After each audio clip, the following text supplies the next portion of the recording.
Welcome student.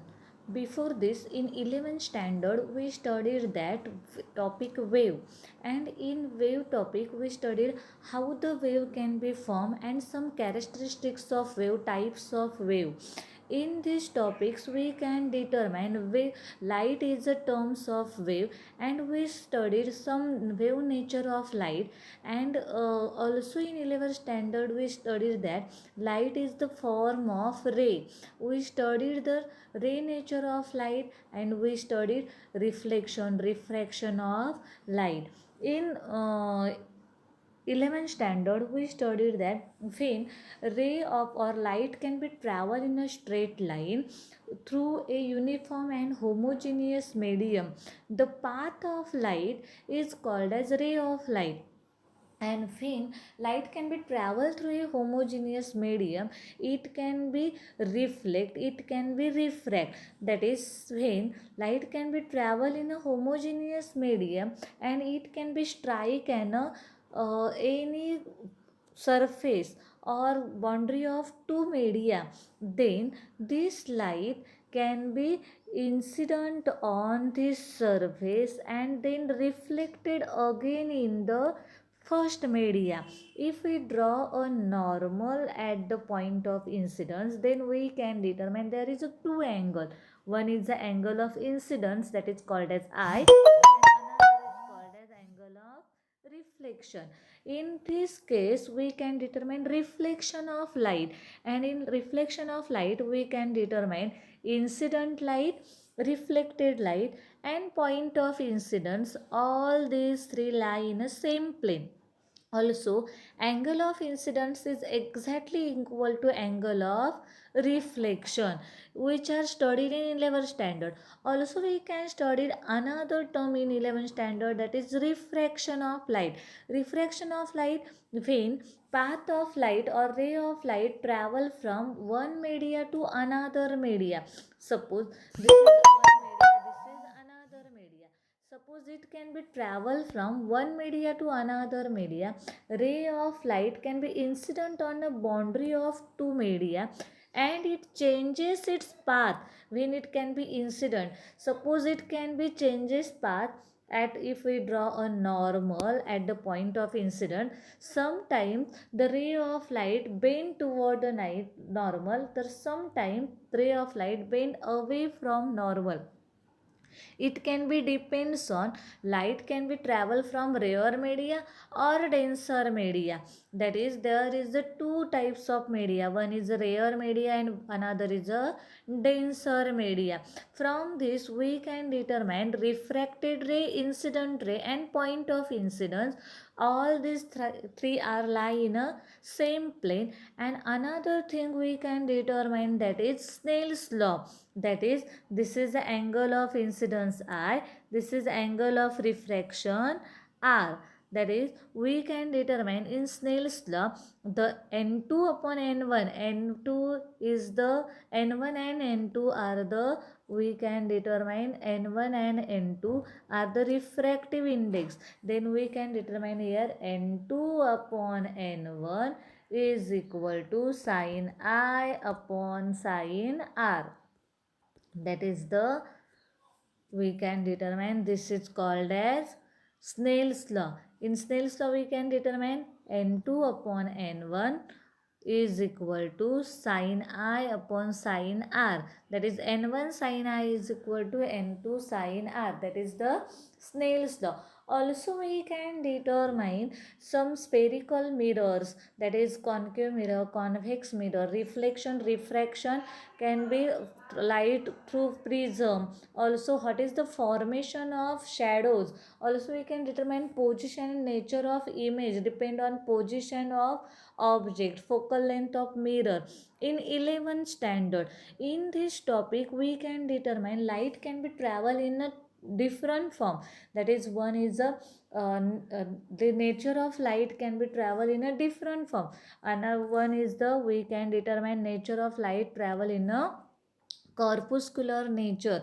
Now we know that is a travel in the form of wave, but before 17th century we does not know how the light can be travel, in which way light can be travel. In 17th century, one scientist, that is Newton, the he is called as father of physics because he found number of discovery in physics, in motion, in gravitation. Therefore he also formed some discoveries in optics, and he developed his concept, and his concept is depend on light can be travel in the form of particle. This particle is named as corpuscle. Therefore this theory of light is called as Newton corpuscular theory. Okay. Then Newton proposed that what light is made of very very small tiny particles. This tiny particle is called as corpuscle. These corpuscle are like as hard, elastic and massless. They can be moved in a homogeneous or different media. Then Newton also considered that the source of light emit this corpuscle, and they can be travel along a high speed in a straight line. Then also Newton studied that corpuscle, that is in terms of Newton, reflection of light can be determined as when the corpuscle can be strike on reflecting surface, and therefore they can be determine elastic collision, and reflection can be occur. You know that elastic collision we studied in 11th standard. Suppose we have one ball, and if this ball can be adjust some, it can be thrown at some height, then that ball can be bounce the surface and it regains in upper side. That same types Newton studied that the corpuscle of corpuscle, that is the particle of light, can be strike on a reflecting surface, and then they can be undergoes elastic collision and reflection can be occur during refraction. According to Newton, refraction means what? The refraction of light, that is the he studied that when a corpuscle can be travel through a medium, this corpuscle and particle of medium possess force between them, and this force is an attractive force. During this refraction, this attractive force between corpuscle and particle of medium causes the change in direction of corpuscle. That means Newton studied that when the corpuscle can be undergoes from one media to another media, there is a force of attraction between the particle of medium, and therefore this direction of corpuscle can be changes. Newton also studied that this light particle, that is corpuscle, can be travel in a denser media. They have very high speed, and when it can be travel in a rare media, they have a low speed. That is where it can be determined that speed of light in a denser media is higher than the speed of light in a rare media. Also he can be determined that why this speed is high. That is he studied that in denser media the corpuscle have larger force, and in rare media corpuscle have less force, and therefore he considered that velocity of light is a greater in a denser media, and velocity of light in a small in a rare media. But practically it is does not prove that is velocity of light it is greater in a rare media and small in a denser media practically. That is therefore there is some contradiction. Also Newton studied that light can be travel in a different color. Therefore he studied that different color of light has a different size of corpuscle, but same color of light has the same size of corpuscle. Therefore this Newton theory studied when this corpuscle can be strike in our retina of our eyes, then we feel light, and there is some prediction in this Newton theory. This Newton theory explained refraction, also explained rectilinear propagation of light, but Newton cannot explain total internal refraction. It is explain partial reflection and partial refraction. That is, when we see, suppose we can see in a pond, we see our face as well as we see bottom of the pond. That is the partial refraction. And he studied that corpuscle, some corpuscle can be strike on the face and some corpuscle can be strike on the pond, bottom of the pond.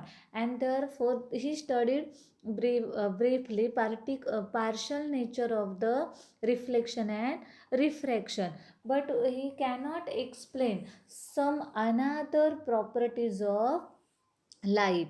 Then in 17th century, another scientist Huygens comes up and he studied the light is a form of wave, and therefore we can determine the hygiene wave theory. Its theory is called as what? Hygiene wave theory. This scientist is a Dutch scientist. He assumed that light is a travel in the form of wave. We know that how the wave can be formed. When wave can be formed, there is a particle can be medium get vibrate. Similarly, hygiene studied that when the light can be travel, there is a variation of particle of medium. He also assumed that, or he proposed that light can be travel in a vacuum, but he assumed that in hypothetical medium, that is called as ether, it's present everywhere. That means it can be present every types of medium. It can be present in space, it can be present in vacuum, and light can be travel through this hypothetical medium. And that means light wave can be travel through this ether, and therefore it can be move. But due to some experiment, ether cannot detected, that is in medium and in vacuum. There is no evidence to prove existence of ether, but hygiene explain laws of reflection, refraction, formation of shadows, formation of rectilinear propagation by mirror and lenses. But in 19th century, there are new phenomena of light can be introduced, that is interference, diffraction, polarization, some Compton effect, that are not explained by this corpuscular theory as well as wave theory. Therefore, in hygiene wave theory, therefore we can determine some part of this, some small part of this wave theory, and some part of corpuscular theory can be take, and new theory can be determined. Hygiene could not explain this phenomena, but hygiene theory explained that speed of light in denser medium is small than the speed of light is a rare media, and therefore ray of light can be bent toward the normal when light can be travel from rare media to denser media. That means that is practically prove that this wave nature of light, or it explains all visual effect like as rainbow, total internal reflection, blue color of sky. That all visual effect can be explained in the wave nature of light, but this nature is also have some limitation. Particle nature, that is corpuscle nature, is also have some limitation. Then some scientists also suggested different theories of light. That is Maxwell suggests the light is a time varying wave. And which type of wave? Electromagnetic wave. This electromagnetic wave we studied briefly in 11th standard. Also, Hurd is one scientist is also studied that radio wave is also one form of electromagnetic wave. Michelson and Morley are the two scientists. They perform number of experiments for what? For detect the presence of ether by hygiene theory, but their results are negative. There is a no presence of ether everywhere. Then after then, Albert Einstein also proposed the special theory of relativity, and from them we have to take another theory, that is dual nature of light. Dual nature means light can be in the form of particle as well as light can be in the form of wave, but this dual nature can be determined for different situation, that is for Compton effect, photon effect, Raman effect. We can determine light can be travel in the part in terms of particle, like as a bundles, energy of bundles. Then in formation of polarization, we can determine light can be travel in the form of wave. That is different situation, light can be determined as wave nature as well as particle nature, and therefore it can be determined as dual nature of light. Okay, understood? This is the nature of light. Okay.